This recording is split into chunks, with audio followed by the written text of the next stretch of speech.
What's up guys? Magandang araw sa inyo.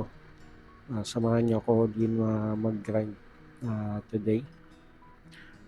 At medyo kailangan natin magbawi-bawi dahil halos 2 weeks akong di nakalabas dahil dun sa ulan tsaka sa baha. Takot kasi ako mabaha kasi wala akong panggagastos sa pampagawa eh. Kaya minabuti ko na lang na hindi na lang lumabas. Medyo masakit yun talaga sa bulsa para sa akin pero wala akong no choice eh. Kailangan talagang ganun eh, kaysa gumastos ng malala. Anyways, ang booking nga pala na nakuha natin is from Manila to Malolos for 272 pesos. Papunta na tayo sa first pickup natin sa Misan Nueves. Alam mo po.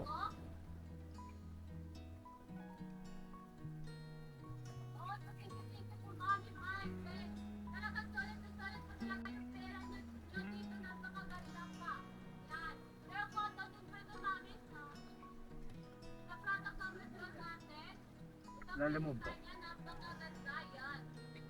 Papa. Para kanina. Bang.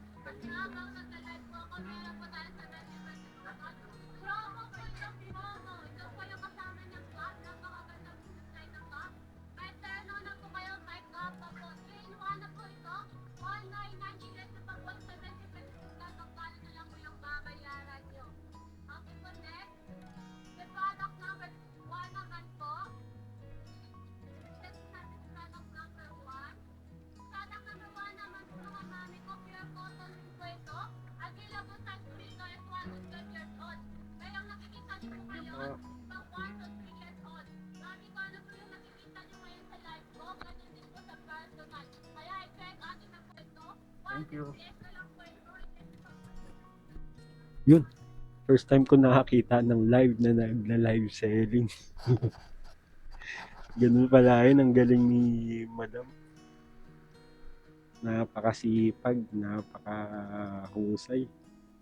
Ganun pala yun, parang ako na starstruck nun ah. Ang galing. Anyways, ayun, nag-chat si client at nagpapa-pick up ng ano niya, isa pa niyang booking sa may Santa Cruz, Manila. At first ayoko talaga kunin kasi sabi ko nga hindi ako dumadaan sa Taft Avenue kasi iba yung route ako palabas ng Manila. Pero ayun, syempre, di ko pa rin talaga matanggihan si client since malapit-lapit lang din. So, kinuha ko na kumbaga in-accept ko na lang din yung second request niya na mag-pick up din sa may Santa Cruz. Kaya papunta na tayo dun sa second pick up natin. Ano lang yun, box of syringe at something. Basta yun. Medyo nahirapan pa ako kasi yung app, pag ginagamit mo yung map, ayaw niya mag-open sa map locator. Kanina pa yun na ever since nag-start ako this morning, ayaw niya talaga. Hindi ko tuloy alam kung ang may problem ba yung signal ba nung ano ko, yung Globe na SIM card or yung telco ko or yung app mismo.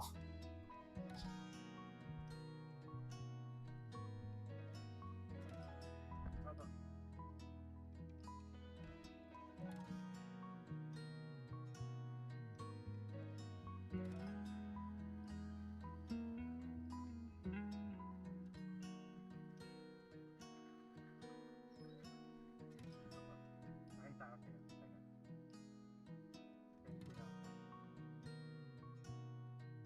Thank you.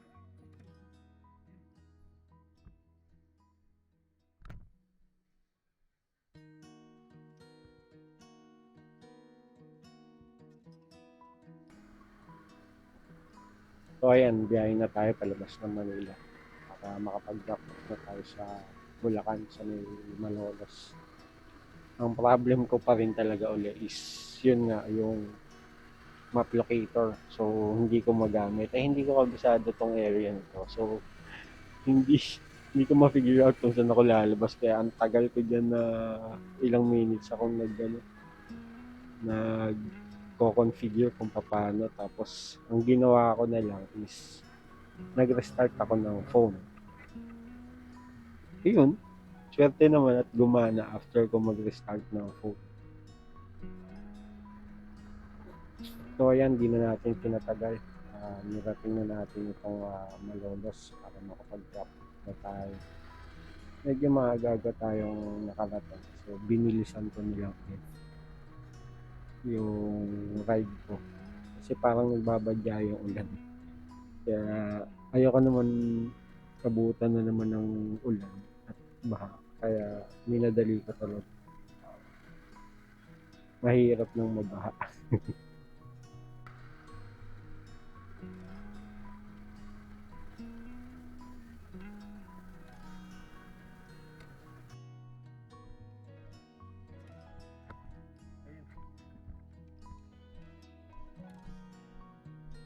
Meron pa. Naligaw pa. Doon ako sa gano sa kabila. Mamaya ito pa.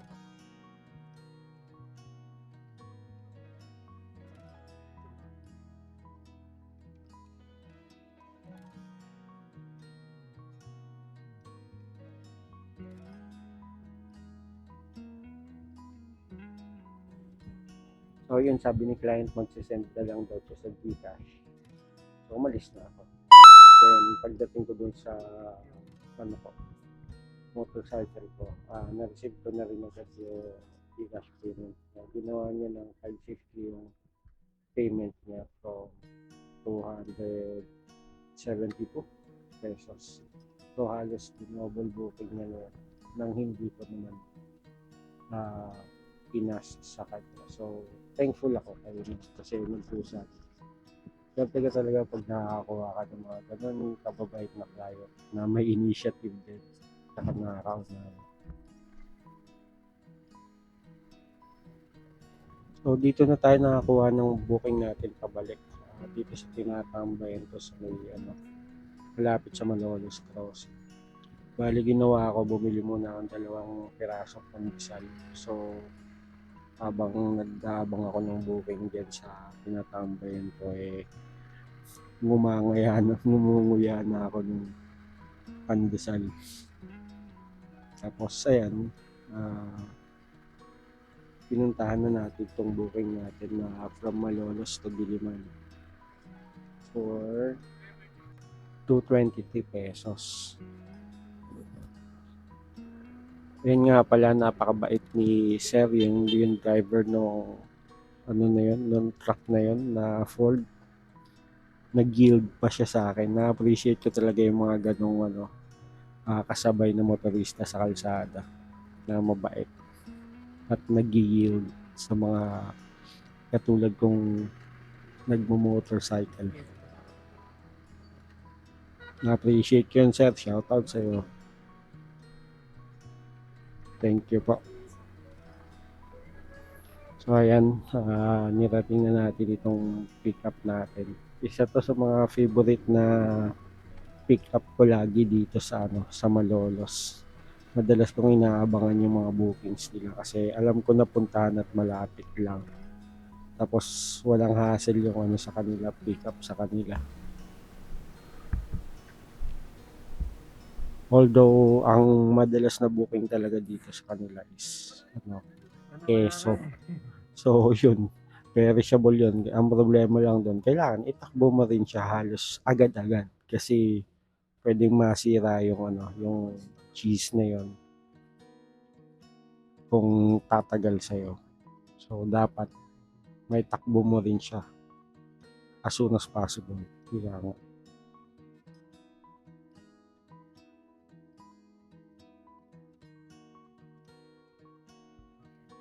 Bata ka na.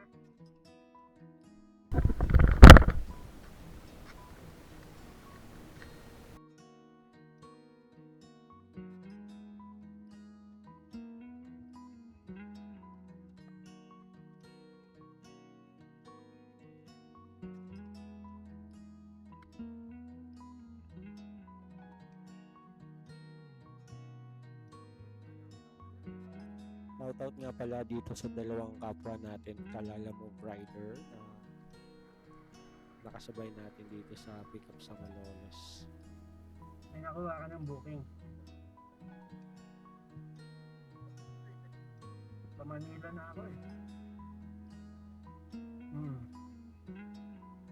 Iyan ko na lang na isa pa para bawi-bawi. So ayan, ginawin na natin itong drop-off location natin sa may bandang Timog area, sa may Jamboree. Hello po, good afternoon. Lalamog po. Nandito na po ako sa tapat ng Victorinos tsaka World of Grace. Bante pa po. Wait lang po.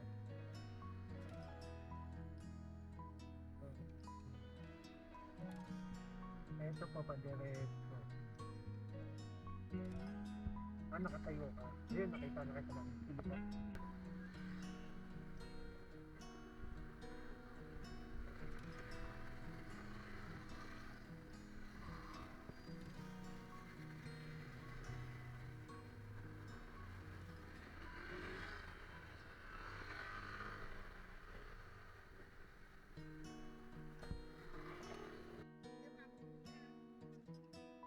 Ma'am, hindi ko na kasi sinabay. Tinakbo ko na kasi iniisip ko baka hanggang 5 ka lang eh.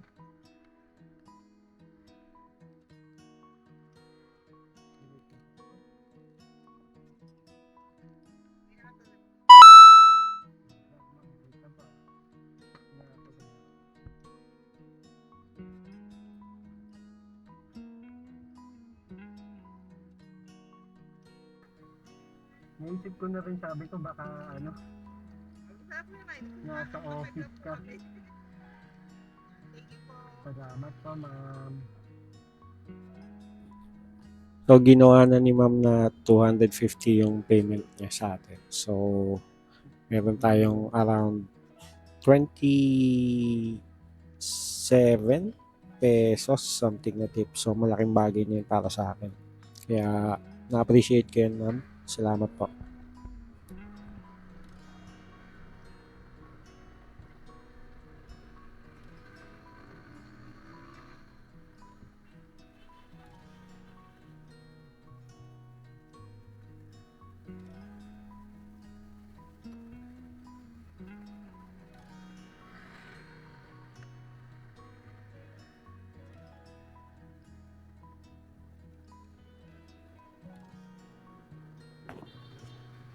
Pero medyo ang lalayo rin kasi ng mga bitaw ng booking, kaya nag-decide na lang ako na wag na lang.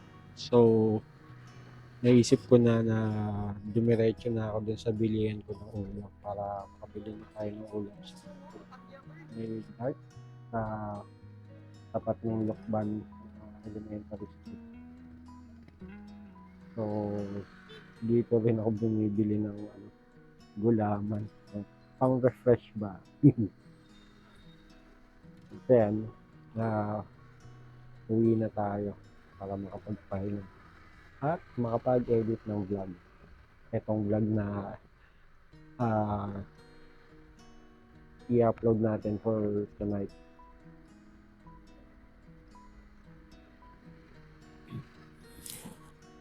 So dito ko na muna tatapusin ang video natin, guys.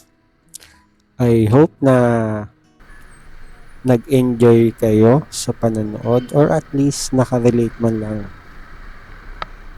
sa video natin in any way. So mag-iingat tayo palagi sa kalsada, guys. Tsaga-tsaga lang. Sooner or later magkakaroon din tayo ng ginhawa.